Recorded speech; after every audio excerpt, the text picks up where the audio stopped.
In this video, I've got 3 different pull-up bars. We're gonna do a side-by-side comparison. So there's one, here's another, and here's a third one. So let's talk about some of the differences between these pull-up bars. All 3 of these are made and designed to fit on the door frame. And we'll start off by just introducing them to you one at a time. Let's start off going through these one at a time. First, this one is the AliExpress pull-up bar. One of the things I like about these, I like the thick rubber padded area here to protect the door frame. You can see what it looks like on the back side, how it's going to connect above your door frame on the back. Another thing I noticed on this one, it has 2 different holes right here that you can put the bolt through depending on if you've got a wider door frame or a more narrow door frame. So you see I've got it adjusted to the more narrow one.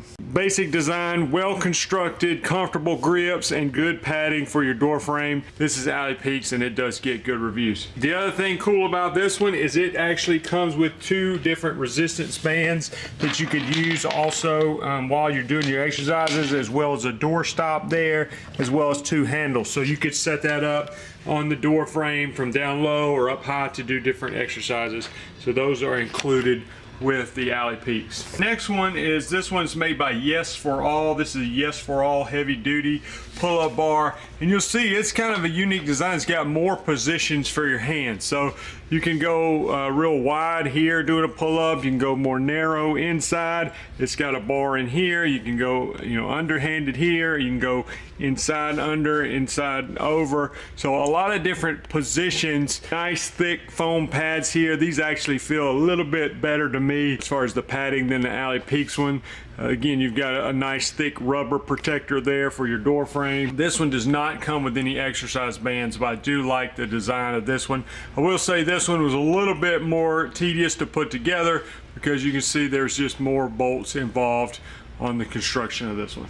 The last one we're going to look at is made by a company called Iron Age. You can want to mention for it also comes with a couple of straps. These are not flexible straps. These are more fixed straps you could use. They come with a couple of replacement grips for the bar, and then your straps here, you can see what they come with a nice padded handle here, as well as carabiners to attach those. Again, adjustable padded here that can fit to protect the door frame, and I really like the design of this one. There's adjustments here with different holes to fit the door frame. Padded grip, you want to come in the front here. If you want to be more narrow, more wide, there's a lot of different options as far as ways to grip. You can see here you've got a clip here you could use for different exercises with the bands. All in all, 3 popular products here. Just want to show you the difference. Hope this video has been helpful for you.